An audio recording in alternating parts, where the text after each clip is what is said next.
اس زمانے میں محمد ابن عبداللہ جوانی کی منزلوں سے گزر رہے تھے۔ تمام دنیا کا ماحول انتہائی خراب، گندا، پست، سیرت و اخلاق کے اعتبار سے مریض اور خدا ناشناس تھا۔ بھارت ورش جہاں کبھی گیان، دھیان اور ویدان کے سندر دیپک جلتے تھے، سانپوں، برگد اور پیپل کے خداؤں کی پوجا ہوتی تھی۔ چین کنفیوشس کے فلسفے وہاں میں الجھا ہوا تھا، اور یونان میں دیویاں اور عقل اور عقول عشرہ خدا کے شریک کار سمجھے جاتے تھے، اور سارا مغرب انتہائی جہالت بلکہ نیم حیوانیت کے عالم میں زندگی بسر کر رہا تھا۔ عرب جہاں خدا کے برگزیدہ نبی ابراہیم علیہ السلام نے اپنے فرمانبردار اور سعید بیٹے اسماعیل علیہ السلام کو ساتھ لے کر صرف خدا واحد و یکتا کی پرستش کے لیے مقدس گھر بنایا تھا اور توحید الہی کا غلغلہ بلند کیا تھا، وہاں پتھر کے خود تراشیدہ بتوں نے خدا کی جگہ لے لی تھی۔ مقام پر جہاں پہنچ کر عرب کی تاریخ کا ایک واقعاتی پس منظر قلم کے واسطے سے کاغذ پر آنے کے لیے بےتاب ہے۔ حضرت اسماعیل علیہ السلام نے مکہ کے بنو جرہم قبیلے میں شادی کی تھی، اور یہی ان کی سسرال والے کعبے کے متولی بن گئے اور بہت دن تک اس منصب جلیلہ پر فائز رہے، مگر آگے چل کر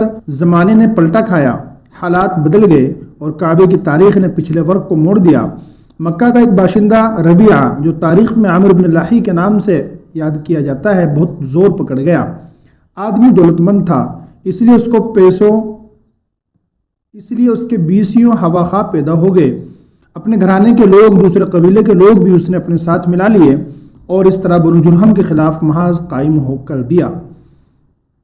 بنو جرہم اس سازش سے بے خبر تھے۔ اچانک ان پر جو حملہ ہوا تو بیچاروں کے پاؤں اکھڑ گئے۔ بنو جرہم کو لڑ کر کعبے سے نکال دیا گیا اور جرہم کی اولاد سے عمرو بن لحی نے یہ شرف امتیاز آخر کار چھین لیا۔ عمرو بن لحی اب کعبے کے متولی تھا اور اس طرح مذہبی منزلت بھی اسے حاصل ہو گئی۔ مکہ والوں کی سب سے بڑی تجارت گاہ شام کا ملک تھا۔ قافلے کے قافلے بیچنے اور خریدنے کے لیے آئے دن شام آتے جاتے رہتے تھے۔ بنو جرہم کا حریف عمرو بن لحی تجارتی کاروبار کرتا تھا۔ ایک بار وہ شام گیا تو اس نے دیکھا کہ بہت سے لوگ بتوں کو سجدہ کر رہے ہیں، کوئی ہاتھ باندھے کھڑا ہے اور کوئی پتھر کی مورت کو انتہائی عقیدت کے ساتھ چوم رہا ہے۔ یہ جدت اور نئی بات عمر کو اچھی لگی۔ آپ لوگ یہ کیا کر رہے ہیں؟ عمر نے پوچھا۔ پرستش کر رہے ہیں اپنے خداؤں کی، شام کے بت پرستوں نے جواب دیا۔ پرستش اور ان پتھروں کی مورتیوں کی کیا کہہ رہے ہیں آپ؟ عمر نے حیرت انگیز لہجے میں پوچھا۔ ہمارے معبود اور حاجت رواؤں کو پتھر کی مورت کہہ کر تحقیر نہ کرو، ان لوگوں نے جواب دیا۔ اس پرستش سے تمہیں کیا نفع ملتا ہے؟ عمرو بن لحی نے پوچھا۔ یہ داستان بہت لمبی ہے، اس کے لیے فرصت کی ضرورت ہے۔ مختصر یہ کہ ہمارے یہ معبود آڑے وقت میں ہمارے کام آتے ہیں۔ دشمن سے جو خون ریز جنگ ہوئی ہے، ہم نے ان کو پکارا اور ان کی دہائی دی، بس آن کے آن میں لڑائی کا نقشہ بدل گیا اور فتح و نصرت کا صحرا ہمارے سر رہا۔ انہی کی برکت سے بارش برستی ہے اور قحط دور ہو جاتا ہے، یہ بیماروں کو شفا دیتے ہیں۔ اور شام کے بت پرستوں کی بات کاٹ کر عمر انتہائی بےتابی کے ساتھ بولا، تو صاحبو، ان میں سے 2-4 معبود مجھے بھی عنایت فرما دیجئے۔ ہمارے ملک میں آئے دن قحط پڑتا رہتا ہے اور دشمنوں سے لڑائیاں ہوتی رہتی ہیں۔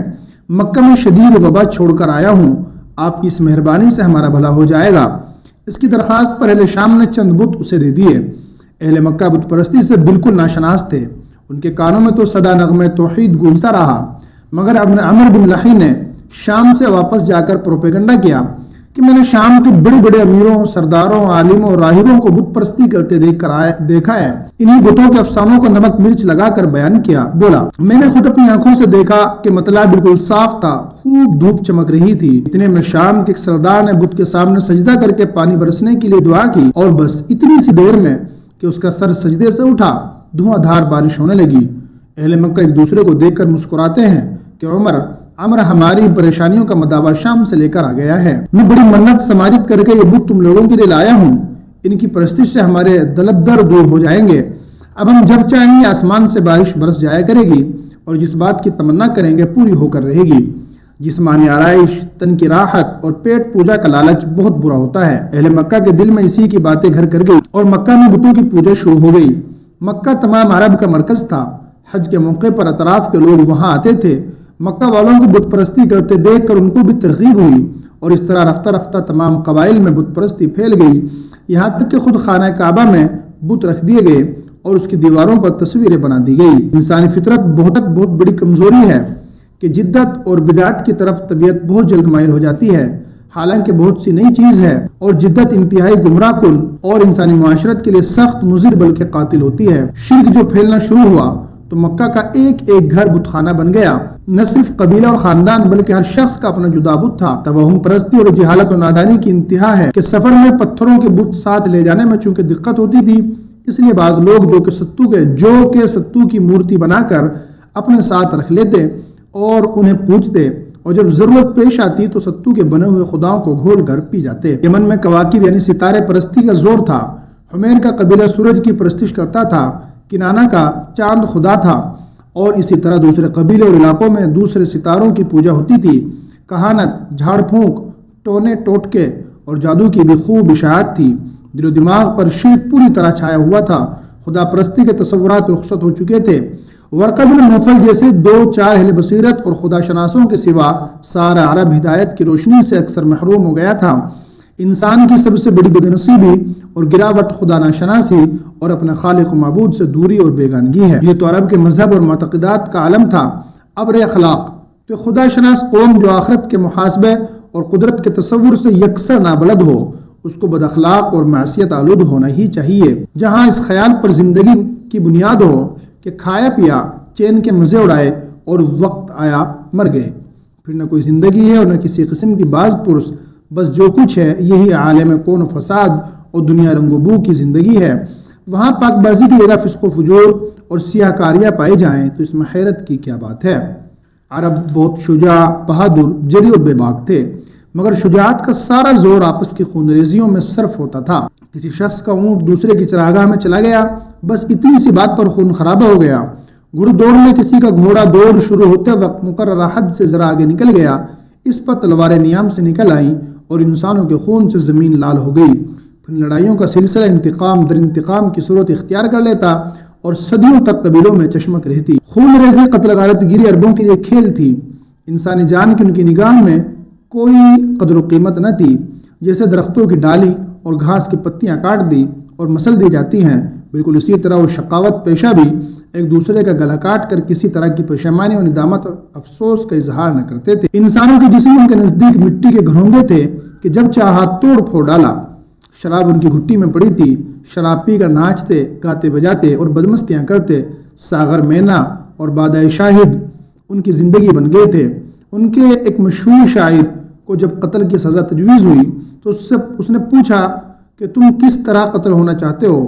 تو اس نے تمنا ظاہر کی کہ خوب شراب پی کر جب انتہائی مست بے خود ہو جاؤں تو میری نسیں تیز اور گہرے نشتر سے کھلوا دینا، یہاں تک کہ خون ٹپکتے ٹپکتے مجھ میں جان باقی نہ رہے۔ ان میں سے شقی القلب بھی تھے جو اپنے دشمنوں کو قتل کرنے کے بعد ان کی کھوپڑیوں میں مزے لے کر انتہائی فخر و غرور کے ساتھ شراب پیتے تھے۔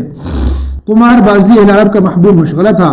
لوٹ مار، چوری، بدیانتی، بلاگری، وعدہ خلافی اور دروغ گوئی کو وہ آرٹ سمجھتے تھے۔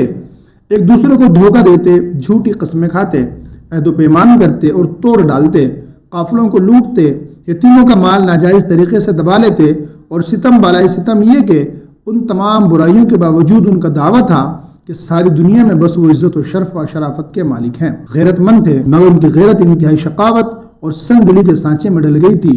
لڑکی کا بیاہنا ان کے نزدیک عار سمجھا جاتا تھا۔ قانون فطرت سے وہ اس طرح جنگ کرتے کہ لڑکیوں کو پیدا ہوتے ہی اسے زمین میں دفن کر دیتے۔ سینکڑوں ہزاروں جانیں اس جاہلانہ غیرت اور شقاوت کی بھینٹ چڑھ گئی۔ مائیں اپنی لڑکیوں کو پیدا ہوتے ہی چھپانے کی کوشش کرتی، مگر یہ درندے ان کے دھڑکتے سینوں سے پھول سی بچیوں کو چھڑا کر زمین میں گاڑ دیتے۔ مامتا دیکھتی کہ دیکھتی رہ جاتی۔ عربوں کے میلوں ٹھیلوں میں کھیل کو تفریح، فحش کلامی اور شعر و شاعری کا مظاہرہ ہوتا۔ ان کی شاعری گویا اس زمانے کا ادب تھا۔ جنسی نفسیات کی شرمناک تفسیر، ابھرنے والے خیالات، فحش اور یعنی کی ترجمانی، خلوت و تنہائی کے ان باتوں کا ذکر جو واقعیت کے باوجود اظہار کے قابل نہیں ہوتی اور شرافت ایک لمحے کے لیے اسے برداشت نہیں کر سکتی۔ جو شعراء نسبتاً سنجیدہ تھے وہ اپنے قصیدوں میں نسل و نسب کے تفاخر کا ذکر کرتے اور اس طرح قبائل میں حریفانہ جذبات کی آگ بجھنے نہ پاتی۔ بدکاری اہل عرب میں عام تھی۔ ہوسناکی کے عملی اظہار میں انہوں نے پچھلی قوموں کو بھی پیچھے چھوڑ دیا تھا۔ عورت ان کے پاس صرف تسکین ہوس کا ذریعہ تھی۔ چھپی ہوئی آشنائیوں سے لے کر کھلے ہوئے ناجائز تعلقات کی گرم بازاری تھی۔ سوتیلی مائیں تک ان کی ہوس رانیوں کی آماج گاہیں تھیں اور ان بے حیائیوں پر وہ شرمانے کے بجائے الٹا فخر کرتے۔ برائیوں ان کا مزاج اور جبلت بن چکی تھی ان کی جلوتیں اور خلوتیں فحشکاری سے معمور تھی، عصمت و عفت کی قدر و قیمت پہچاننے کی صلاحیت ہی ان میں باقی نہ رہی تھی۔ آدمی کے بھیس میں حیوان، درندے اور شیطان بھی۔ شیطان نے صرف ایک سجدے سے انکار کیا تھا اور یہاں پوری زندگی انکار و فجور میں بسر ہوتی تھی۔ جاری